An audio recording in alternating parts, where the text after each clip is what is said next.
Impressive photos of the week, January 30th to February 5th. Russia claims to be able to respond to all threats. Bakhmut Ukraine hotspot, France says Iran's nuclear program is hasty. Russia-Ukraine conflict, Putin declared Moscow is ready to respond to all threats, including tanks near the border, protests in France, bombings of mosques in Pakistan, are impressive photos of the week. Compiled by CNN, Reuters, The Guardian. Russian President Vladimir Putin attends a wreath-laying ceremony during an event commemorating the 80th anniversary of the Battle of Stalingrad during World War II, at the Mamayev Kurgan Memorial Site in Volgograd, Russia, February 2. According to the Russian leader, Moscow is ready to respond to all threats, including tanks near the border, and has all the resources for this, not only with armored vehicles. European Commission, EC, President Ursula von der Leyen and Ukrainian President Volodymyr Zelensky in Kiev on February 2. European Union, EU, officials arrived in Kiev to attend the EU-Ukraine summit, on February 3, to reaffirm their commitment to support Kiev. This is von der Leyen's fourth visit to Kiev since the conflict broke out in Ukraine nearly a year ago, February 24, 2022. French President Emmanuel Macron, right, and Israeli Prime Minister Benjamin Netanyahu in front of the Élysée Palace in Paris, February 2. At the meeting, Mr. Netanyahu called on Paris to support enhanced sanctions and deterrence against Iran and its proxies.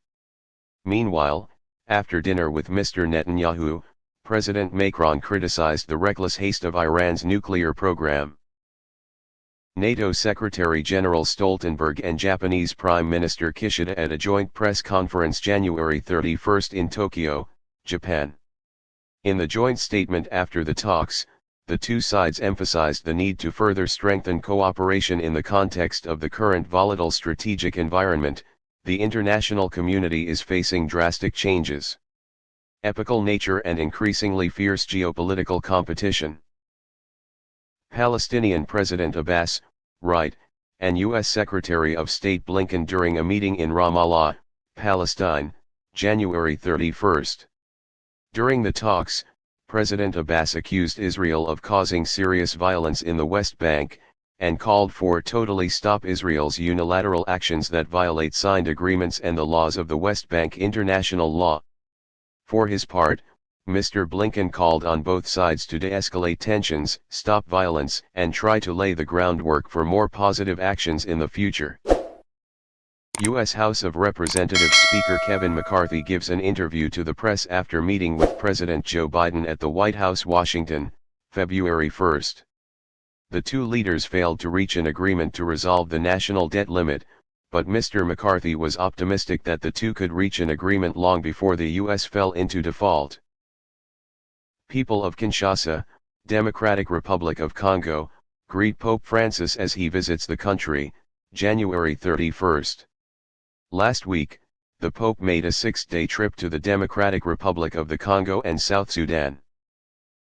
Ukrainian servicemen dig trenches near the city of Bakhmut, February 1, amid the ongoing Russian military operation in Ukraine. Ukrainian soldiers return from the front lines at Bakhmut in the Donbass region. Since the end of January, Russian forces have launched a new offensive around the town of Volodar in the southern Donbass, further intensifying the conflict.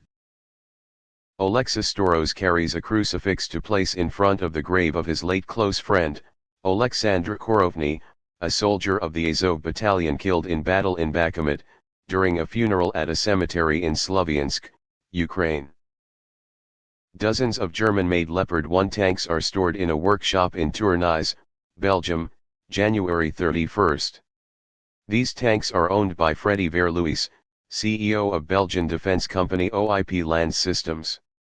Mr. Verluis said the weapons could be transferred to Ukraine if they received export permits from the Belgian government of Wallonia and from Germany.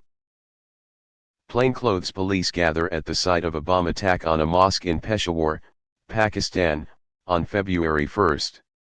The mosque is located in a high-security area where the police headquarters and the Khyber Pakhtunkhwa Provincial Counter-Terrorism Unit are located. The incident left 101 people dead and nearly 160 injured.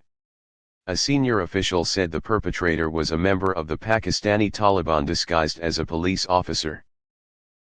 Kurdish Asayish security forces stand guard outside a house during a raid against suspected Islamic State, IS, militants in Raqqa, Syria. After the jihadists lost their last territories in March 2019, the group's remaining members in Syria have mostly retreated to refuge in the desert in the east of the country. They have since used these positions to ambush Kurdish-led forces and Syrian government troops while conducting attacks in Iraq. Protesters kick a tear gas canister during clashes with police in Paris, France, January 31. Unions staged a massive strike to protest against the government's plan to raise the retirement age for most workers. Due to the impact of the protests, French schools and transport networks were severely disrupted. A woman lies on a counter at the Canopy Vert market, days after Haitian police blocked roads and conducted checks at the airport during a march following the killing of police officers by several armed gangs, in Port-au-Prince, Haiti, January 30. People pose for pictures with skewers of sugar-coated goji berries outside the Drum Tower in Beijing, China during the 2023 Lunar New Year holiday when the COVID-19 epidemic prevention restrictions were lifted. Last week, the country's authorities announced that the COVID-19 wave was coming to an end, and there was no sign of a new increase in cases since the Tet holiday, despite a sharp increase in tourist arrivals compared to last year. AJ Durham holds up a ground squirrel, known as Phil, to predict how long winter will last during the Ground Squirrel Day Festival, at Gobbler's Knob in Punxsutawney, Pennsylvania, USA, February 2. Devotees in Salvador, Brazil, offer flowers to the goddess of the sea Lemangia, February 1. Goddess Lemangia is revered in many religions in Brazil. Restorer at Appia Antica Archaeological Park Sara Iovini cleans a life-sized statue of a Roman emperor posing as the ancient hero Hercules after it was discovered during sewer repairs near Appian the Old Way, the first highway of ancient Rome, in Rome, Italy, February 1. This photo shows the damage caused by a landslide underneath a house in Auckland, New Zealand, on February 1. Unprecedented rainfall has caused devastating flooding to Auckland and forced hundreds of people to evacuate the city. This image of a green comet named C/2022 E3, ZTF, which last passed our planet about 50,000 years ago, is seen from Pico de las Nieves, on the island of Gran Canaria, Spain. Hey, February 1. A lioness on top of a prickly acacia tree at the Masai Mara in Kenya. Authorities handle the carcass of a humpback whale that washed up on Lido Beach, New York, USA, on January 31.